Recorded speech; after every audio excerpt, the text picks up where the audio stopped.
नमस्कार, मैं हूं शशि तुषार शर्मा। आज तक पंजाब के स्पेशल बुलेटिन में यूके, यूएस और कनाडा समेत सभी अंतर्राष्ट्रीय दर्शकों का स्वागत है। आज हम आपको दिखाएंगे पंजाब में पीएम नरेंद्र मोदी की रैली को लेकर क्या माहौल रहा, दिखाएंगे चुनाव प्रचार में अनोखी तस्वीरें भी, दिखाएंगे गर्मी से पंजाब बेहाल है। प्रधानमंत्री नरेंद्र मोदी 2 दिवसीय पंजाब के दौरे पर हैं। 23 और 24 मई को पीएम मोदी की कई रैलियां हैं, जनसभाओं को वो संबोधित करने जा रहे हैं, जिसके चलते पूरे पंजाब में है हाई अलर्ट। उधर किसानों ने मोदी के विरोध को लेकर तैयारियां पूरी कर ली हैं। किसानों का कहना यह है कि पीएम मोदी से सवाल जरूर पूछे जाएंगे, रोके जाने और जवाब नहीं मिलने पर कड़ा विरोध किया। बहुत है, परंतु लोगों का उत्साह भी उससे भी ऊंचा उत्साह है। गर्मी की वजह से मैं नहीं समझता कि लोगों के जोश पे कोई प्रभाव पड़ने वाला है और पूरी तैयारी है। एक बहुत ही ऐतिहासिक रैली पंजाब की धरती पे, ये पहली इस इलेक्शन के दौरान माननीय प्रधानमंत्री जी की रैली है और उसका संदेश पूरे पंजाब में जाएगा। पंजाब की 13 सीटों के लिए एक ही चरण में वोटिंग होनी है। इससे पहले पीएम मोदी बीजेपी प्रत्याशियों के समर्थन में 23 और 24 मई को रैली करेंगे। पटियाला के पोलो ग्राउंड में कल और गुरदासपुर जालंधर में 24 मई को जनसभा होगी। पीएम मोदी की सुरक्षा को लेकर काफी बंदोबस्त किया गया है। उधर पंजाब के किसानों का मोदी के खिलाफ गुस्सा बढ़ता जा रहा है। अपनी मांगों को लेकर बॉर्डर पर धरने पर बैठे किसानों ने मोदी के विरोध की चेतावनी भी दी। किसान संगठन का कहना है कि पीएम मोदी से सवाल पूछे जाएंगे, रोके जाने और जवाब नहीं मिलने पर कड़ा विरोध किया जाएगा। देश के प्रधानमंत्री नरेंद्र मोदी जी जे इत्थे आ रहे हैं पंजाब के अंदर, तो साडे वास्ते एक वधिया मौका है कि भाई तू देश का प्रधानमंत्री है, कल्ला प्रधानमंत्री नहीं, एक पार्टी का मुखी भी है, उस सरकार का मुखी है। तू आके साडे सवालों के जवाब दे। उस सवालों के जवाब मंगण वास्ते कल नूं असीं पटियाले वाल मूव करांगे। कल प्रधानमंत्री जी का दौरा पंजाब में है, तो किसान शांतिपूर्ण तरीके से जत्थों में इकट्ठे होकर उनसे सवाल पूछने जाएंगे कि मोदी जी आपने एमएसपी गारंटी कानून क्यों नहीं बनाया, आपने स्वामीनाथन आयोग की रिपोर्ट को लागू क्यों नहीं किया, आपने किसान मजदूरों की कर्ज माफ़ी क्यों नहीं करी, जबकि दूसरी तरफ आपने बड़े बड़े कॉरपोरेट घरानों का अपने 10 साल के कार्यकाल में 14.5 लाख करोड़ रुपए का कर्ज एनपीए कर दिया। तो आखिर किसान और मजदूरों को ये सुविधाएँ, ये अधिकार क्यों नहीं दिए गए, उनकी कर्ज माफ़ी क्यों नहीं हो गई। तो ये तमाम सवाल पूछने के लिए बड़े बड़े जत्थे बना के किसान जाएंगे। जहां भी उनको रोका जाएगा वो शांतिपूर्ण तरीके से रुकेंगे और अगर सवाल जवाब नहीं करने दिए जाएंगे तो फिर शांतिपूर्ण तरीके से विरोध किया जाएगा। लोकसभा चुनाव 2024 के इस संबंध में पीएम मोदी पहली बार पंजाब आ रहे हैं। किसानों के विरोध और सुरक्षा के मद्देनजर केंद्रीय सुरक्षा एजेंसियों ने पंजाब में हाई अलर्ट कर दिया है। किसी भी तरह की सुरक्षा चूक न हो, इसके लिए सुरक्षा एजेंसियां सतर्क हो चुकी हैं। संगरूर से बलविंदर सिंह विक्की, आज तक ब्यूरो। पंजाब में चुनाव प्रचार अपने अंतिम चरण में है। ऐसे में सभी पार्टियों के कैंडिडेट्स वोट्स पाने के लिए नए और अनोखे तरीके से प्रचार के लिए लगे हुए हैं। ऐसी ही एक तस्वीर आई है संगरूर से देखने को मिली है, जहां आम आदमी पार्टी के कैंडिडेट हैं गुरमीत मीत हैर। कंबाइन मशीन पर बैठकर वो चुनाव प्रचार करते हुए नजर आए। देखिए, अगर लोगों का देखा जाए तो उनको कंबाइन के जरिए, कंबाइन के ऊपर बिठाकर लोग अपने गांव में लेकर जा रहे हैं। मीत जी, कैसे देखते हो कि आप प्रचार के लिए गांव निकले, पहले ट्रैक्टर पर, फिर अभी कंबाइन पर? देखिए, लोगों का प्यार है कि कभी ट्रैक्टर, कभी कंबाइन, कभी जेसीबी, और आगे आगे चल देखिए कि कहीं मोटरसाइकिल का लड़के रोड शो कर रहे हैं, किसी भी गांव में जा रहे हैं। इसलिए हम 3-3 घंटे हर प्रोग्राम के लिए हो जाते हैं, क्योंकि यहाँ आधे घंटे का प्रोग्राम होता है, आधे घंटे का तो रोड शो ही गाँव में निकाल देते हैं हमारे लड़के। बहुत जोश है, बहुत जुनून है, और इस जोश ये बता रहा है कि आम आदमी पार्टी संगरूर से बहुत बड़ी लीड से जीत कर रही है। नरेंद्र मोदी पंजाब आ रहे हैं, तीन लोकसभा हल्के में जाऊँ, कैसे देखते हो उसको? देखिए, नरेंद्र मोदी जी का एज प्राइम मिनिस्टर ये पंजाब का लास्ट दौरा है। इसके बाद पंजाब जरूर आए, लेकिन वो एज ए प्राइम मिनिस्टर नहीं आएंगे, आज बीजेपी के लीडर आ सकते हैं। सतपाल खैरा ने कहा कि जो गैर पंजाबी हैं उनको पंजाब में एंट्री, वोट का अधिकार नहीं होना चाहिए, नौकरी नहीं मिलनी चाहिए। ये देखिए, लोगों को बांटने वाली, लोगों को भड़काने वाली राजनीति मैं समझ रहा हूँ कि कांग्रेस के लीडर वो कर रहे हैं। पंजाब ऐसा एक कह लो स्टेट है जो हमारे लोग वैसे भी कहते हैं कि सर्वत्र के भले की हम अरदास करते हैं। तो हमारे तो यहाँ कोई ऐसी लोगों में भेदभाव या कह लो कि नफरत की राजनीति करने वाले लोगों की ना संगरूर में जगह है, घटना पूरे पंजाब में जगह और इसका रिजल्ट भी लोग आने वाले चुनाव में देंगे। मुकाबला संगरूर में कैसे देखते हो आपको, क्योंकि आखिरी दौर में चुनाव प्रचार है? किसी के साथ कोई मुकाबला नहीं है जी। आम आदमी पार्टी बड़ी लीड से जरूर से जीत दर्ज करेगी। इनका मुकाबला है कि दूसरे नंबर पर कौन आएगा। बिल्कुल, साफ तौर पर आप देख सकते हैं कि जैसे ही गांव में नीति हेर जा रहे हैं तो कभी कोई ट्रैक्टर लेकर आगे आ जाता है तो ट्रैक्टर पर बैठकर प्रचार होता है, कभी इस कंबाइन के ऊपर, क्योंकि जो पंजाब की बात की जाए तो सबसे ज़्यादा जहाँ पर किसान वोट रहे हैं और संगरूर की बात की जाए तो किसानों का साथ है जो आम आदमी पार्टी को जहाँ पर बड़े स्तर पर मिलता हुआ नजर आ रहा है। गुरमीत सिंह मीतिहर का साफ तौर पर कहना है कि हमारा मुकाबला किसी के साथ नहीं है, लेकिन दूसरे लोगों में मुकाबला चल रहा है कि वो दूसरे और तीसरे नंबर पर कौन आएगा। कैमरामैन बलबीर के साथ बलवान सिंह विक्की, आज तक, संगरूर। अमृतसर से एक ऑटो ड्राइवर श्यामलाल गांधी लोकसभा चुनावों में टक्कर देने के लिए तैयार है, क्योंकि चुनाव प्रचार की तस्वीरें उनकी खूब देखने को मिल रही हैं। श्यामलाल गांधी अलग अलग इलाकों में अपने ई रिक्शा से घूम घूम कर प्रचार कर रहे हैं, जिससे हर तरफ उनकी चर्चाएं हैं। श्यामलाल गांधी अब तक कई लोकसभा और विधानसभा के चुनाव के साथ साथ पार्षदी के चुनाव भी लड़ चुके हैं।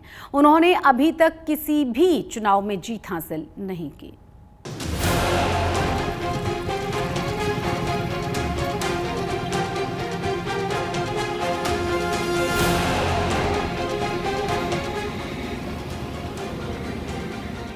अमृतसर में एक अनोखा गांधी चुनावी मैदान में उतरा है, जिनके अलबेले प्रचार की तस्वीरें इन दिनों अमृतसर वालों को भी खूब दिख रही हैं।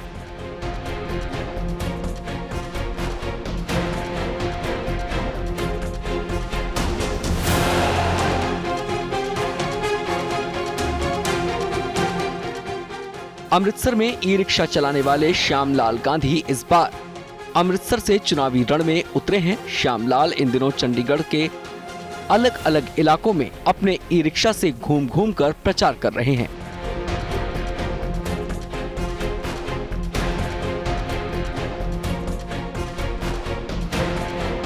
दोनों हाथों में अपना चुनाव चिन्ह सिलेंडर उठाए हुए श्यामलाल वोटर्स के बीच पहुंचते हैं और खास अंदाज में वोट देने की अपील करते हैं।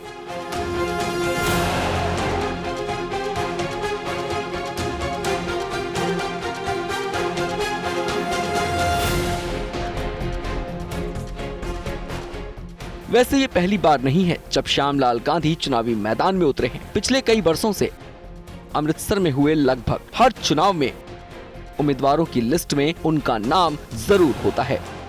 विधानसभा के लिए 4 बार चुनाव मैदान में उतर चुका हूं और ये 5वीं बार लोकसभा का चुनाव लड़ रहा हूं और 3 बार मैं पार्षद के चुनाव लड़ चुका हूं जी। पेशे से क्या करते हैं इस बार? फिलहाल तो अब तो मैं ई रिक्शा ड्राइवर हूँ। ई रिक्शा के वजह से मेरा घर परिवार और रोजी रोटी चल रही है जी। हर चुनावी इम्तिहान में श्यामलाल गांधी को हार ही मिली है। हाँ, लेकिन वक्त के साथ साथ उन्हें मिलने वाले वोटों की संख्या में बढ़त जरूर हुई है। तभी तो उन्हें लगता है कि एक न एक दिन वो चुनावी रेस जीत कर दिखाएंगे। ये बहुत सारी बढ़ोतरी हुई है, मुझे हौसला अफजाई उन्होंने दी, इसीलिए मैं बार बार लड़ता हूँ। एक दिन मेरी पुकार जरूर सुनी जाएगी। और गुरु रामदास की ऐसी नगरी है, जो जैसी नियत रखता है वैसे उसको फल मिलता है जी। अभी पिछली बार कितनी वोट मिली थी? सबसे पहले मुझे 1494 वोट मिली थी जब मैं लोकसभा का उम्मीदवार था जी। और अभी लास्ट में मिली थी 14,000। यही लोकतंत्र की सबसे बड़ी खूबसूरती है। यहाँ विरासत और सियासत के तकाजों से परे सड़क के किनारे चाय बनाने वाला और ऑटो चलाने वाला आम आदमी भी चुनावी रास्ते के जरिए सत्ता के सर्वोच्च शिखर तक पहुंचने का सपना देख सकता है। अमृतसर से अमित शर्मा के साथ आज तक ब्यूरो।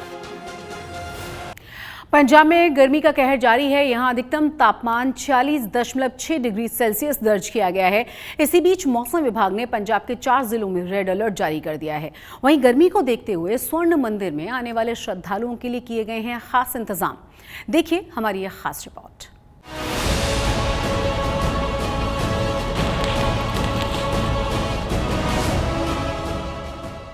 पंजाब में प्रचंड गर्मी के बावजूद सचखंड श्री हरमिंदर साहिब आने वाले श्रद्धालुओं के उत्साह में कोई कमी नहीं है। खास बात यह है कि शिरोमणि गुरुद्वारा प्रबंधक कमेटी ने यहां आने वाले श्रद्धालुओं को गर्मी से राहत देने के लिए कई उपाय किए हैं। स्वर्ण मंदिर परिसर में लोगों के पैर न जलें, इसके लिए संगमरमर पर गीली मैट बिछाई गई है और इस पर पानी का छिड़काव लगातार किया जा रहा है। फर्श पर कुंड का पानी लगातार छिड़का जाता है ताकि ये भी ज्यादा गर्म ना हो। पूरे परिसर में कूलर और पंखों की भी संख्या बढ़ा दी गई है। इन सारे इंतजामों से श्रद्धालु बेहद खुश नजर आ रहे हैं। पंजाब, हरियाणा और चंडीगढ़ के लिए मौसम विभाग ने 5 दिन तक हीट वेव का रेड अलर्ट जारी किया है। पंजाब और हरियाणा के दक्षिणी हिस्से में हीट वेव का सबसे ज्यादा असर पड़ सकता है। मौसम विभाग के मुताबिक पंजाब के बठिंडा, फजिल्का, मानसा, संगरूर, अबोहर और हरियाणा के हिसार, सिरसा, महेंद्रगढ़ और गुरुग्राम में तापमान 47 डिग्री तक पहुंच सकता है। गर्मी से युद्ध की ये तस्वीरें हिमाचल प्रदेश से आई हैं। वर्ल्ड हेरिटेज कालका शिमला रेलवे ट्रैक कई जगहों पर आग से घिर गया, जिसके चलते टॉय ट्रेनों को कई स्टेशनों पर रोका गया। ट्रैक पर जलते हुए कई पेड़ आकर गिर गए, जिन्हें काट कर हटाया गया। जंगल की आग की वजह से ट्रेनों को टकसाल, कोटी, धर्मपुर और सनवारा स्टेशनों पर रोका गया। रेलवे ट्रैक से आग बुझाने के बाद ही इन ट्रेनों को रवाना किया गया। सोलन से राजेश शर्मा, चंडीगढ़ से अमन भारद्वाज और अमृतसर से अमित शर्मा के साथ ब्यूरो रिपोर्ट। आज तक पंजाब में अब देखिए पंजाब के अलग अलग शहरों से आई कुछ बड़ी और अहम खबरें फटाफट अंदाज में पंजाब एक्सप्रेस में। पंजाब के फाजिल्का में एक युवक की नहर में डूब जाने से मौत हो गई। मृतक सोनू 3 दिन से लापता था, जिसकी तलाश परिजन कर रहे थे। बताया जा रहा है कि मृतक नशे की हालत में नहर में गिर गया था, जिससे उसकी मौत हो गई। फिरोजपुर में गर्मी से लोगों का बुरा हाल है। अस्पताल में बुखार और फूड पॉइजनिंग के मरीजों की संख्या बढ़ती जा रही है। लोगों को सिर ढककर और कम से कम बाहर निकलने की सलाह दी जा रही है। फाजिल्का के अबोहर में पुलिस को उस वक्त बड़ी सफलता हाथ लगी जब गश्त के दौरान राजस्थान और मध्य प्रदेश के युवकों को 1.5 किलो अफीम सहित धर दबोचा गया। ये लोग पंजाब में घुसकर विभिन्न क्षेत्रों में इसकी सप्लाई करना चाहते थे। फिलहाल पुलिस ने मामला दर्ज करके आगे की जांच शुरू कर दी है। आज तक पंजाब में आज के लिए बस इतना ही, लेकिन देश और दुनिया की तमाम बड़ी और अहम खबरों के लिए आप देखते रहिए आज तक।